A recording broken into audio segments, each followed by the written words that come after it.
5:30, we're going to call this meeting to order. Dr. Bridges, you want to give us the opening prayer? Let us pray. Father God, we come and give you thanks for you. You always want to give you honor and glory. Try to pray now as we conduct our business meeting tonight, Father God, that you will come in and preside, Lord God, and that you've done decently in order.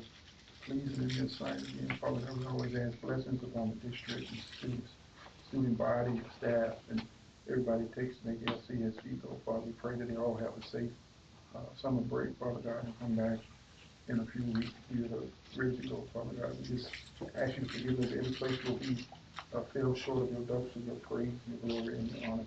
In Jesus' name we pray. Amen. Amen. Good.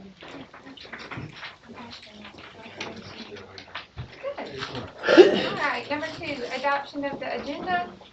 Move. Second by Mr. Payton. Did you want to? No, Mr. Daly up there, we appreciate it. Oh, okay. Just check it. All right, let's vote. 5 yeas. All right, number 3, approval of minutes. Move. Second. Moved by Dr. Bridges, second by Mr. Stuckey. Let's vote. 5-0. Number 4, request approval of contract with Nate Armstead as school board attorney. Move. Second by Murphy. All right. Any discussion? No. Let's vote. 5-0. Congratulations. All right. Number 5, public comment. Mr. Amos, you are up. You got 3 minutes. Whenever I can find my phone. So to turn the hands since he just got here, so he can get me out of trouble. Good evening to all of y'all. It's good to be here once again. So I got a few things I'd just like to say quickly. I hope they resonate and be like this, what I'm going to say. One of these items, every time I went to sleep at night, I saw it. So I hope you see it. First thing, in the last meeting, I heard $68,500 for a retreat for the CFO department. I have never known any department having a budget outside of the budget that we all that's set up for the school district. I don't know whether the superintendent got a budget that he said I got $100,000. Got nothing to do with nobody. Curriculum, federal program. I don't think they have budgets like that. If they do, we never been shown it and didn't know it. But to spend $68,500 is repugnant, repulsive, and ludicrous when you think about hourly workers that need a wage. I know you say you gave a little something, Mr. Daly, but it wouldn't hurt to have a little something more. You know, people want money just like you all in here want the high salaries. They need some money to live. Think about it. $68,500. Not only that, but the teachers supplement could have been boosted up. And then we know we are in a building, we're in a situation where we're confronting our buildings. That's frivolous money they're throwing away. The person that's in the CFO position, hiring people, getting people to come in, supposed to have that kind of knowledge, have inkling of what's going on, and a little training from the person that's in charge should make that work. Should make that work. I want you to think about reconsidering allocating $68,500 for a retreat. That is repugnant. I mean, 68,000. That just kept going across my head. Secondly, I think some been floating around about an impact center. Well, we need a school primarily first before we even talk about building something for the alternative schools. Truly, alternative schools need to have a better place and a better building and more room. We need to upgrade it to remediation as well as being over there for discipline. But it shouldn't come at the expense of looking at what's good for this county as a whole. You know schools are falling everywhere. and for us not to think All about, right, thank you, Mr. Amos. that wasn't no 3 minutes. I'm so sorry. I know that wasn't 3 minutes. iPhone said it was. So, thank you. Number 6, financial.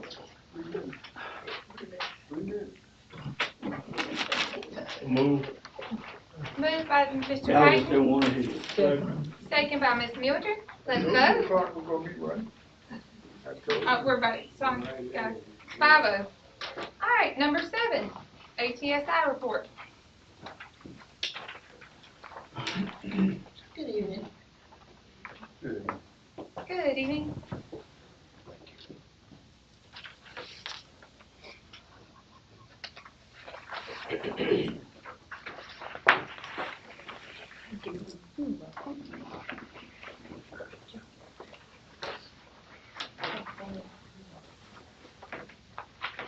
Okay, as you all know, the summertime report is a very short one because not much changes over that time. This is the same report that you all have seen, since the end of April, with the exception of the May demographics. And it shows that our total enrollment did not change. It was 194. Our student ADA, for the month of May was 78.06. The percentage of students with 2 or more absences for the month was 77.31. Our teacher attendance rate was 90.2, and our number of disciplinary referrals for the month of May was 6. Everything else on the report remained the same. Are there any questions? No, ma'am, thank you very much. Thank you.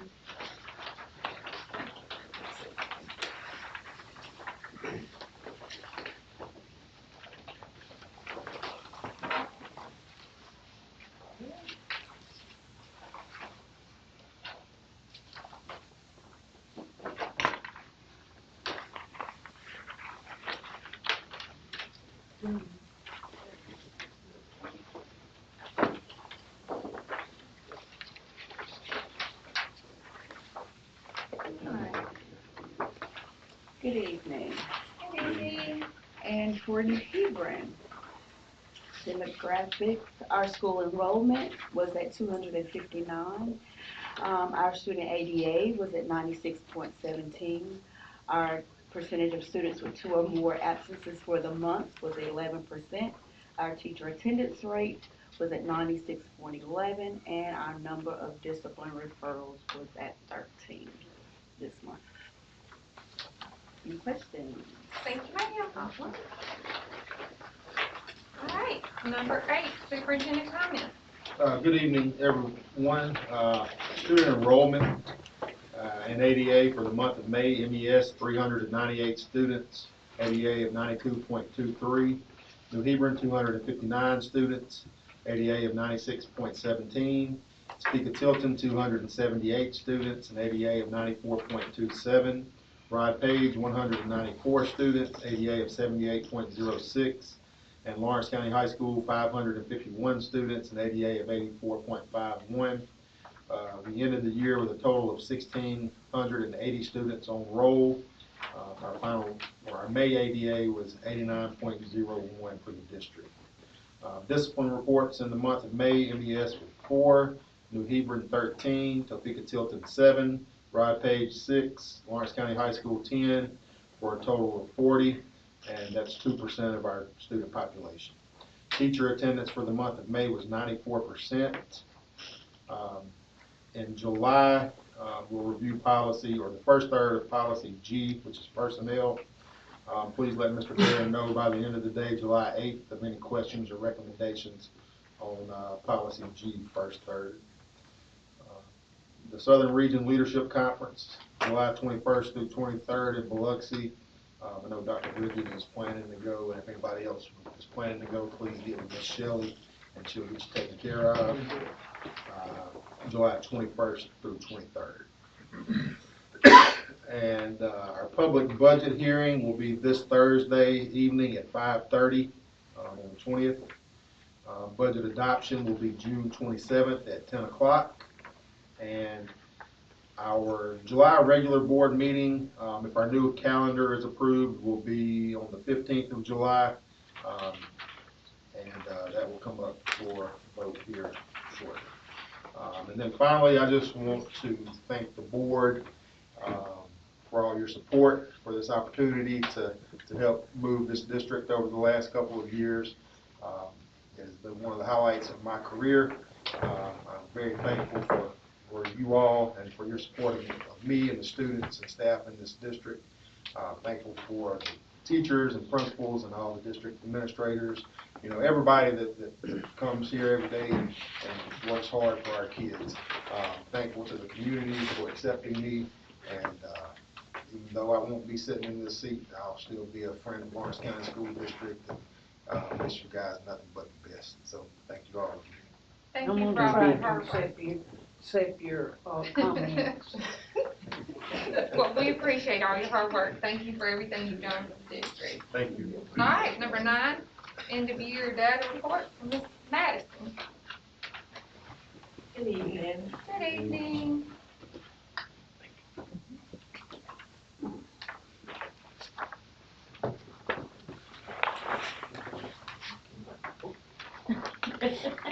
Oh, child. All right, let's look at this book as Murphy referred to this. All right, the first page, the first staple packet, in fact, is, okay, on the end of year kindergarten readiness assessment, the goal score for all students is a 681, which classifies them as a transitional reader. So the report before you shows that out of 133 students in the district, we had 67 students to meet that goal and to be classified as a transitional reader. In terms of percentages, we had 50% of our students to meet the goal. The top page shows the district's results, the top of the page. The pages that follow shows each school's individual results. And the last page that's in the staple packet provides a description of what students should know and be able to do, as well as it provides a score explanation. Okay. The next single piece of paper that you see is in yellow and green, and it's titled the 2023-2024 End of Year Kindergarten Readiness Assessment Comparison Report.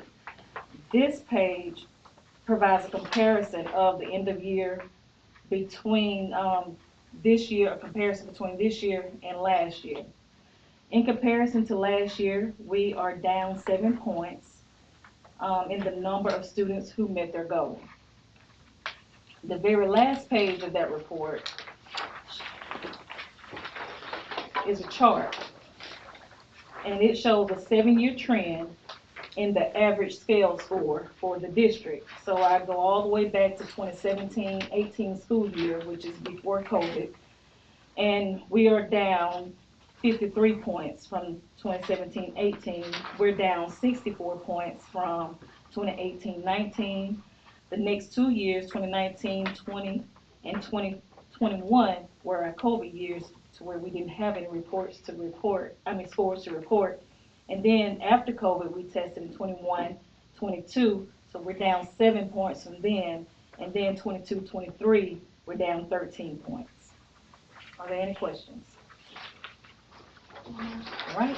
Thank you. You're welcome. All right, number 10, athletic director's presentation.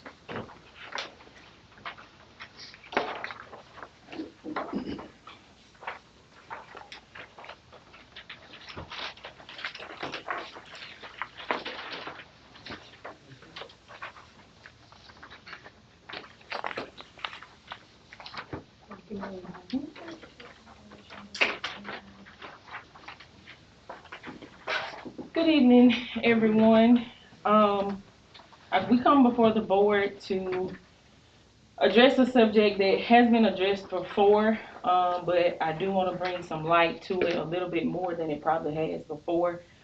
The purpose of our presentation is to talk about the gate workers that we pay for our ball games. I know this is a touchy subject, but going back and looking at our athletic department, between inflation of things, the price of things going up, things costing more, it's costing us more to do things as an athletic department, and going back and looking at it, we want to try to make sure that we're making financially sound decisions.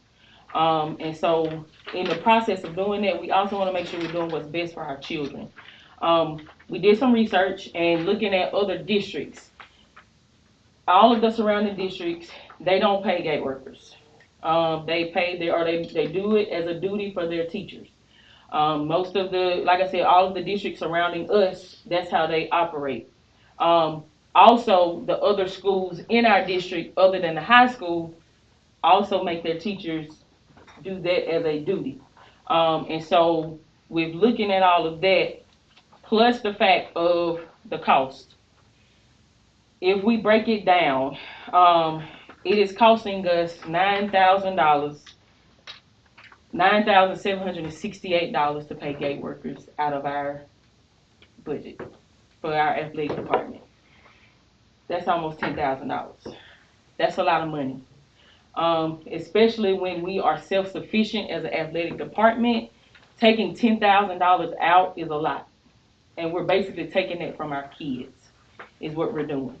Because that $10,000 spread abroad amongst those sports, there's a lot we could do with $10,000. It's a very lot that we could do with it. Some of our sports cannot afford it. Some of them are barely doing enough from their gates to be able to cover referees and security, which we are mandated that we have to pay, that we have to have. Those are two things we can't get away from. But gate workers is one of those things where we can alleviate a cost to help our athletic department out. And so what I'm proposing is football games, our Thanksgiving Classic for basketball, and any games held over spring break, we can still pay gate workers for those. Football is a lot. It's a lot of traffic. It's a lot. And so we can pay gate workers for that. Thanksgiving, that's a holiday. We don't want to try to make our teachers come in. Spring break is the same way. If we do that, we basically cut that down almost to a fourth, probably not even that much of that almost that $10,000. So that's what we're proposing, and then all of the other home games, we make our teachers do it as a duty. If we spread it out amongst the amount of teachers that we have at the school, they may have to work 1 or 2 ball games a year by time, because we have at least 50 teachers. And so when you spread that out amongst 50 games, it kind of evens out. And that's just ballpark with the number of games.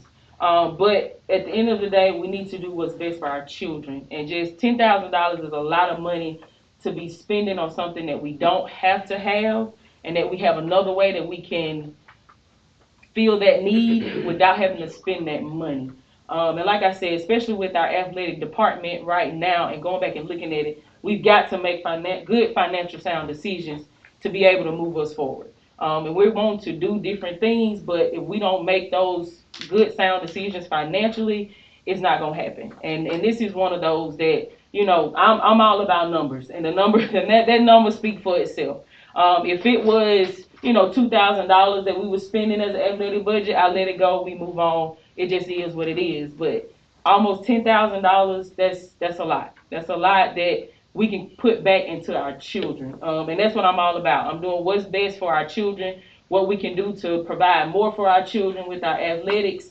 And like I said, we can do a whole lot with $10,000. So just please consider that with this situation. Like I said, I know it's a subject that has been approached before, but 10,000 is a lot. It's just a lot. It's a lot of money. So just please consider that with the proposal. Like I said, it's not going to be completely out. It'll just be home games for football, Thanksgiving Classic for basketball, and any games that we host over spring break. And of course, that'll be for softball or baseball.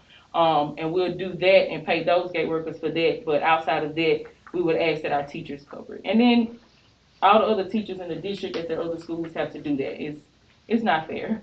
We want to be equal across the board. It's not fair. So just please consider that. Thank you, ma'am. All right, consent agenda 11-1 through 11-15, and then 12-1. Separate. All right, 11-1 through 11-15. I move. Moved by Ms. Stuckey, second by Ms. Mildred. Let us vote. 4 yeas, 1 nay. All right. Number 12-1 through 12-16. move. Moved by Ms. Stuckey, I'll second. Let us vote. Are you voting no, Dr. Bridges? Trying to get there. Oh, sorry. So this is It's a personnel. lot to scroll down. This is personnel. Yes, sir. Oh, so 5-0 on that one. All right, number 13, request approval of policy G, the first third, with no changes. Move. Second, moved by Mr. Stuckey, second by Mr. Payton. Let's vote. 5-0. All right, number 14, request approval of the revised policy of GBQ. I'll move. Second by Mr. Payton. Let us vote. Hold on. Oh, I'm sorry. What's the changes? We've added some verbiage, there's really not a change, but what this policy is about is what retired personnel can receive for cashing in up to 30 days of unused leave. For licensed employees, that amount is the sub rate of pay, and for non-licensed employees, it's the federal minimum wage. It's no change to what we've been doing, we just didn't have that verbiage in the policy. So we wanted to make sure that, you know, when folks are getting ready to retire, they know what they'll get if they want to cash in some unused leave. Thank you. Okay. All right, let us vote. 5-0. All right, discuss board policy BCAF. I'll move. Second by Ms. Mildred. Okay, this one is on me. I asked Mr. Daly to add this one. This one is about public comments at board meetings.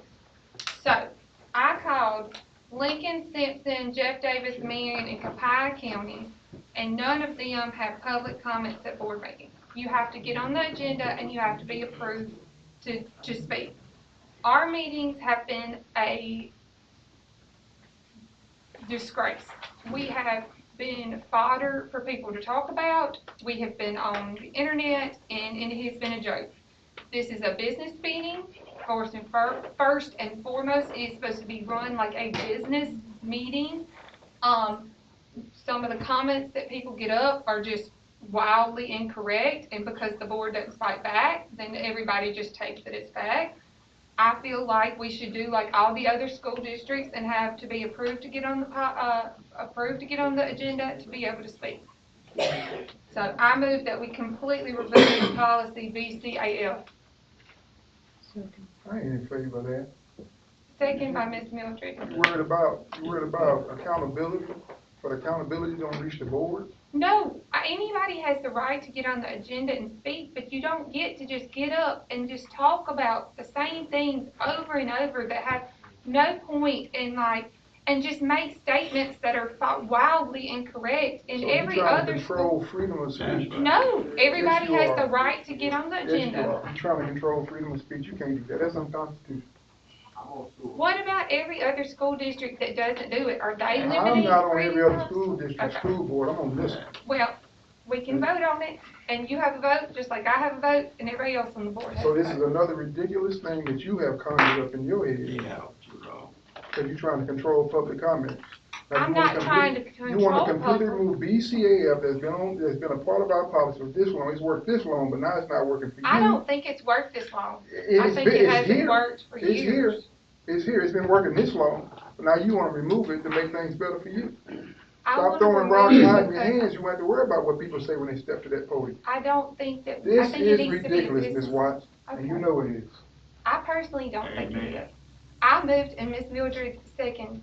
That's right, we in discussion, and you can't stop me from discussing No, to call the question. I can you're discuss fine. as long as I want to, Sure.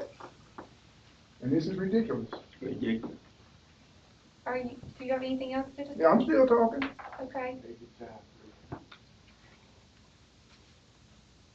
You want to move a policy for no other reason because you're unhappy with it. And No. you say, no, wait, hold on, I got the floor. You say this district is a joke, but what role have you played in making this district a joke? That's right. What role have you played in that? Where's your Sir, accountability there piece? was, these meetings were a joke way before I was ever on the school board. They absolutely was, because this board was a joke. We was allowing things to go on that shouldn't go on. And when this board gets together, then the district will fall in line. But you want the people to start voicing their opinion No, because it's I think repetitive? everybody can get on the agenda, just like the policy provides. Just like there is a policy set to get on the agenda, and they'll get 10 minutes to say whatever they would like to say. You ought to respond to the comment. How many other districts have removed BCAS because that one person didn't They like it? don't have them. They don't have it. Lincoln, Simpson, Jeff Davis, Marion, Copiah Well, County. this is Lawrence don't- County. Point of order, hold on a second. Yes, Let me sir. help out. Sure. Here's what we can do. If you got different options, in Jeff Davis, if you want to get on the agenda, you let the superintendent know 7 days in advance. I mean, that's what the policy says. You let the superintendent know. That way we know what you're going to discuss, okay? And then we'll make a determination of whether the comments need to be in open session or in a closed session. If they're going to talk about the character of employees or there's an opportunity that a student matter may be approached, we'll put the comments in a closed setting, okay? We'll put the comments in a closed setting. In Jefferson County, we have public comments, but the only things that you can discuss are items that are on the current board agenda. And you allow 3 minutes to discuss those items. And they're right at the end of the meeting, okay? So, I mean, so it's different ways to do it to make sure that we don't violate the Open Meetings Act. And that's strictly the board's decision. But you still handcuffed people. That's what it's all about. Ms. Watts want to handcuff the I entire, don't but she want don't to agree with handcuff it. She don't agree anybody. with our views. I She don't want don't to want hear the other district to be a joke. I don't want people to get up and get Stop to. making it a joke. Stop firing people Well, when you don't have the you right. can think I'm a joke, and that's fine. And No, you're I'm just one saying, of where's your 5, and accountability? It doesn't matter what I think. I didn't elect you. But I'm just saying, where's your accountability? I think all my You're blaming public constituents would comments. absolutely be You're happy with blaming me public taking public comments. comments off. And public comments that have anything to do with what you done up in here. And so when they come talk about it, you got an issue with it. No, I don't. Yes, I you do. approve for. You trying to remove this policy? I approve for Mr. Alexander, who doesn't agree with anything I do, to get on the agenda last month. I have no problem approving people to get on the agenda when you tell me what you're gonna So talk you about. rather hear him roar for 10 minutes than 3 minutes? Yes, That doesn't make any sense. if he's getting up to talk about something specific, absolutely. It doesn't make sense. I talked about something specific tonight. And And what if we do move it to the end, like, instead of up at the beginning? Would anybody have a problem with that? well, what's the point? Public What's the comment. point in having it, moving it from the front to the back? It doesn't change It'd anything. be in closed session. Oh, no, he's saying No. you move it to the That's end of open like the agenda, not like. That's how it is. I mean, she was referencing what other districts do. I mean, I represent Jefferson County. We put it at the end of the meeting after the claims docket. And you can make a comment, but it has to be specifically about items that are on the agenda. We Okay, don't get the but agenda, sir. hold a second. And then what we do is, you have to have a sign-in sheet for public comments. And you sign in and you put what you're going to discuss. If we have a group of folks, we'll have one representative that'll discuss, okay? And the goal is just to keep the board meeting decent and in order. I mean, that's generally the goal. So, I mean, but we don't wanna inhibit anybody from speaking or anything like that. But my primary concern is to make sure none of the teachers or none of the employees or none of the students' names are mentioned, or we don't have anything that we can identify a teacher or identify the student to protect the board from getting sued from somebody making comments about teachers or administrators or students inappropriately and protect our Counselor, I don't rights. We've remember been here anybody today. coming in here talking I mean, about. I've never been here before, I'm just advising you. Well, okay, and I'm saying, I never remember anybody coming in here, they came in here and got on the board. I remember there have been several instances that things that could have been, if they would have properly gone through the chain of command before they came to public comment, they could have been handled and Like Ms. dismissed. There is a Eubanks. chain of command. Like It Ms. should go- Eubanks did it, but you didn't I'm hold her talking about, accountable. the night that we had the kids here from the World Series and the man got up. This is a classic case of you trying to throw a rock and then you want to control our narrative. It's not gonna work. So if you want to remove it, we'll find a way around it. But you don't get to do both. Throw rocks and then control the narrative of what we speak about and what we complain about and what we call to the carpet. So y'all can vote any way you want to, it's not gonna change anything. I think it's important for the public to have their say because Yes, we and I represent mean- the public. I just think it needs to be done in an organized manner where it is not an embarrassment to the school district. You dressing up a pig, you're still a pig. Are you ready to vote or No, not? you ready? Okay, so I move, and Ms. Mildred second, let's vote. 4 yeas, 1 nay. All right, number 16, discussion with the incoming superintendent, Mr. Allenberry. Point of order. Yes, sir? Was this on the agenda when it came out Yes. Thursday? Yes. I didn't see it. I only Well, got it from the text from. I can show you the one that Shelley sent me that I approved. Where is his agenda request? Can I? Go ahead. He's asked, to not have that discussion tonight. Oh, okay. I'd like to wait until he's fully on board. Oh, You okay. wasn't gonna say nothing about that, because he don't work for the district yet. But did he fill out a 10-minute agenda request? All right, so you're controlling the narrative. I'm not, We are not ignorant, Ms. Watts. I don't think anybody's ignorant. I thought that he. So what? That's what I believe you are. I don't care what you believe. I Okay, can say a lot of no, things about no, you. okay. You wanna go there again? Say it, buddy. You wanna go there again?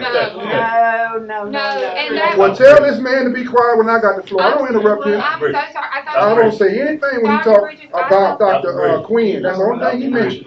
I Only thought- time he wakes up. I was Dr. Bridges. mistaken, I'm sorry, I thought you were asking if the policy part was on the agenda that I sent out. Yes, it was, the part with Still trying. Dr. Barrett, with Mr. Barron was not. So, and Mr. Daly said he had asked to have it removed anyway, so, But I still wanna make the point. He didn't fill out the request. No, he It shouldn't even- didn't. It shouldn't even been on here. okay. Okay, Controlling the narrative. And I ain't got nothing Make a against motion Mr. to Barrett. table that item.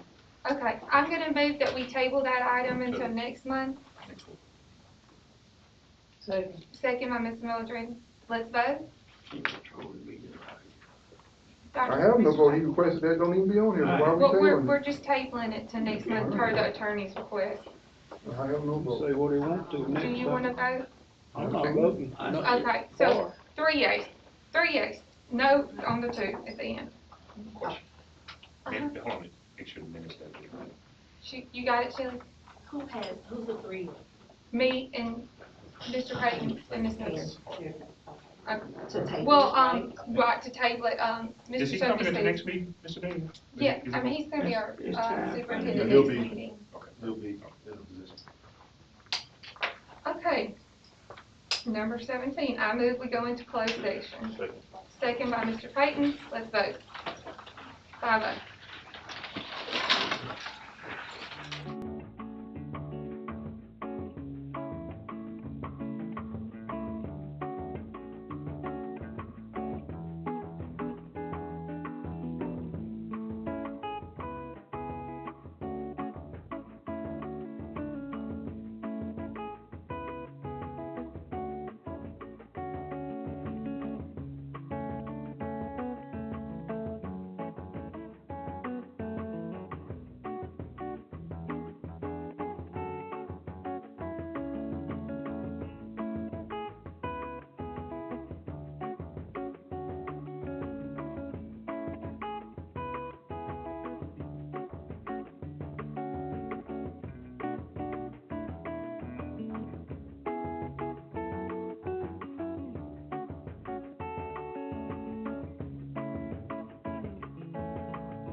out of executive session. I realize We went on the week.